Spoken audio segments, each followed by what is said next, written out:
अब है topic application of Wheatstone bridge. Wheatstone bridge के यूज क्या है, तो उसका इससे डिजाइन किया था तो उसका यूज क्या है। तो एक यूज है आपका metre bridge. Metre bridge is a application of Wheatstone bridge. Metre bridge Wheatstone bridge का एक एप्लीकेशन है। मीटर ब्रिज,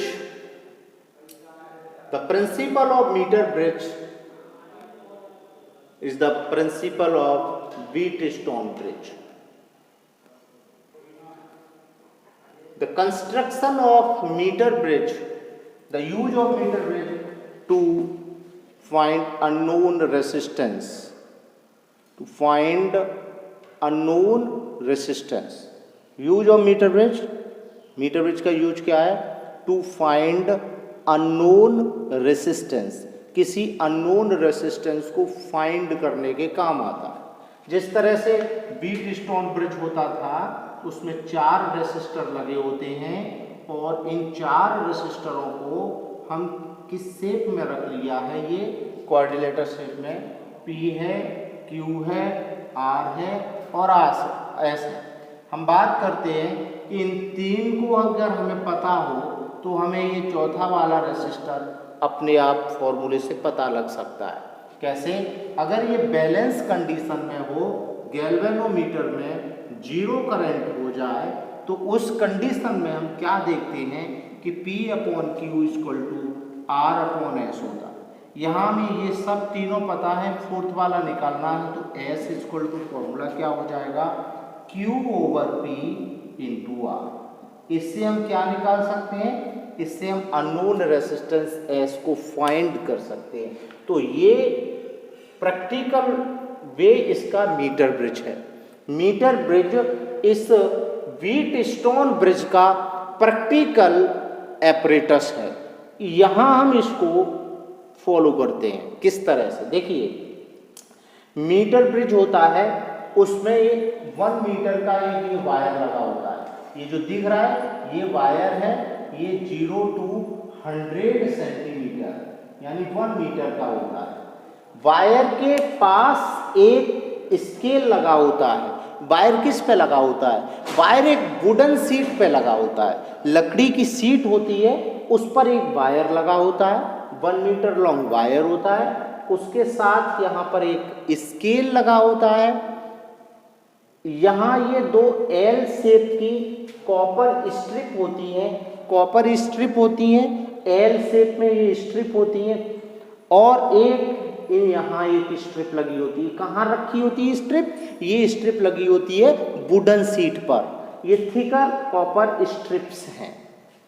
अब ये स्केल हुआ, ये वायर हुआ। वायर किसका होता है? वायर होता है नाइक्रोम का हो सकता है, मैग्नीन का हो सकता है, टंगस्टन का हो सकता है। अब ये वायर को हमने इसके साथ स्ट्रेच किया हुआ है, ये कॉपर स्ट्रिप है। ये सब फ्रेमवर्क किस पे लगा हुआ है? ये पूरा फ्रेमवर्क हमारा लगा हुआ है एक वुडन सीट पे। हम यहाँ दिखा सकते हैं अभी आपको कि ये हमारा इस शेप का होगा। देखिए, ये है मीटर ब्रिज। ये आपका इस तरह से वुडन सीट पर लगा होता है। ये आपका स्केल दिख रहा है, ये स्केल है। इसके ऊपर ये वायर लगा हुआ है स्केल से ही पैरेलल। ये जो वायर है खींच के दिखाया अलग से, तो ये वायर लगा हुआ है इसी से, ठीक है, कसा होता है। तो ये लगा हुआ है, इसको हमने A पॉइंट मान लिया है, इसको हमने B पॉइंट मान लिया है। अब ये यहाँ से ये इस तरह से ये स्ट्रिप आई हुई है, ये वाली L शेप स्ट्रिप हो गई। एक स्ट्रिप ये इधर से आई हुई है, ये हो गई एक स्ट्रिप, ये वाली हो गई। और एक स्ट्रिप इनके गैप में बीच में यहाँ पे स्ट्रेट लगी हुई है, ये लगी हुई है, तो ये वाली हमारी स्ट्रेट वाली हो गई। इसमें ये स्क्रू लगे हुए हैं, ये लगे हुए स्क्रू, ये वायर को कनेक्ट करने, ये स्क्रू के पॉइंट है, ये स्क्रू है, एक स्क्रू है, हमने इनको पॉइंट के नाम दे रखे। तो ये आपका कंस्ट्रक्शन है, किसका है? मीटर ब्रिज का। वुडन सीट पे ये लगा होता है। अब देखिए इसमें करते क्या है, तो इसमें आपको क्या करना होता है कि यहाँ पर जो ए और बी पॉइंट था वहाँ हम एक सेल को कनेक्ट कर देते हैं। ए पॉइंट से पॉजिटिव और नेगेटिव से की से होते हुए सी पॉइंट पे कनेक्ट कर दिया। अब हमें क्या करना होता है कि ये जो गैप होता है लेफ्ट गैप, ये लेफ्ट साइड का गैप होता है, इसमें हम एक नोन रेसिस्टेंस बॉक्स रख देते हैं। क्या फिल कर देते हैं? एक रेसिस्टेंस बॉक्स फिल कर देते हैं। रेसिस्टेंस बॉक्स, रेसिस्टेंस बॉक्स के अंदर जो रेसिस्टेंस होता है आर, वो बॉक्स मेजरिंग बॉक्स होता है, उसमें हम पहले से ही सारे रेसिस्टेंस हमें मेजर किए हुए होते हैं, तो हम पता लगा सकते हैं। इसको हमने यहाँ कनेक्ट कर दिया, इससे ऐसे कनेक्ट कर दिया, और फिर क्या करते हैं, यहाँ वो उसको रखते हैं, इस राइट गैप में उसको रखते हैं जिसका हमें रेसिस्टेंस पता करना होता है। तो जिसका हमें पता करना होता है उसको हमने यहाँ कनेक्ट कर दिया, ये इस तरह से कनेक्ट कर दिया। मान ली एस है, एस को हमें पता करना है, ये वाला एस इसको हमें पता करना है, तो हमने इसको यहाँ राइट गैप में रख लिया। अब क्या करेंगे भाई, अब इसके बाद में हम इसके कंस्ट्रक्शन को, ये थोड़ा डिजाइन अलग है बट कंस्ट्रक्शन यही है पूरा। अब हम इसको कैसे लेते हैं कि हमने अभी ओपन है ये, तो यहाँ से गैल्वेनोमीटर लिया और गैल्वेनोमीटर को कनेक्ट कर लिया थ्रू ए जॉकी, जॉकी से वायर को टच कर लिया, जॉकी से वायर को टच करते हुए फिट कर लिया। ये गैल्वेनोमीटर का बी स्क्रू से ले लिया कनेक्शन, ठीक है। अब हमें क्या, ये पूरा हमारा कंस्ट्रक्शन बन गया।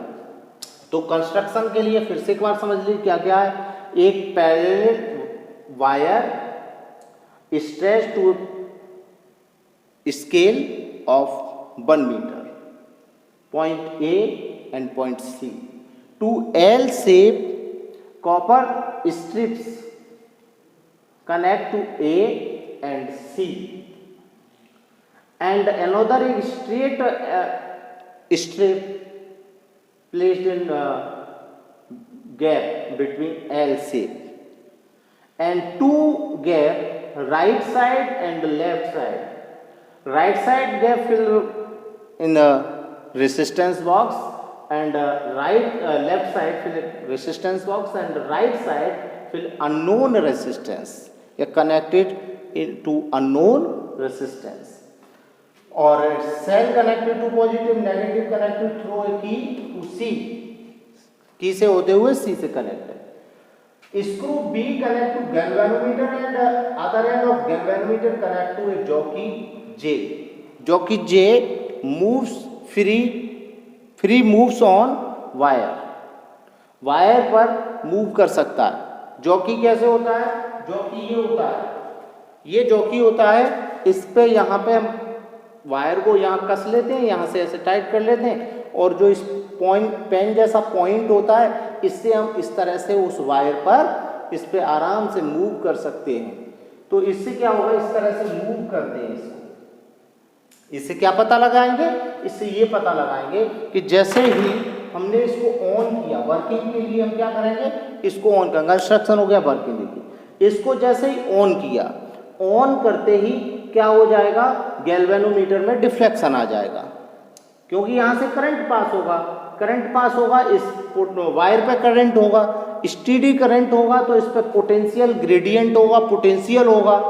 अब क्या होगा कि जो यहाँ ये वायर है उसका भी रेसिस्टेंस है, नाइक्रोम वायर है, ये कॉपर वायर, वो सॉरी नाइक्रोम है, टंगस्टन है, हाई रेसिस्टेंस वायर है।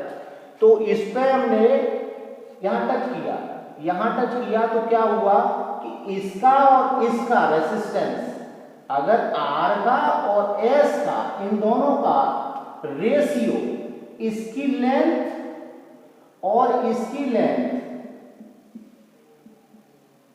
हाँ इधर वाला जो लेंथ है वो एक रेसिस्टेंस का काम करेगा, वो किसका काम करेगा, P, और इधर वाली जो लेंथ बचे J टू C लेंथ बची, वो किसका काम करेगी, Q।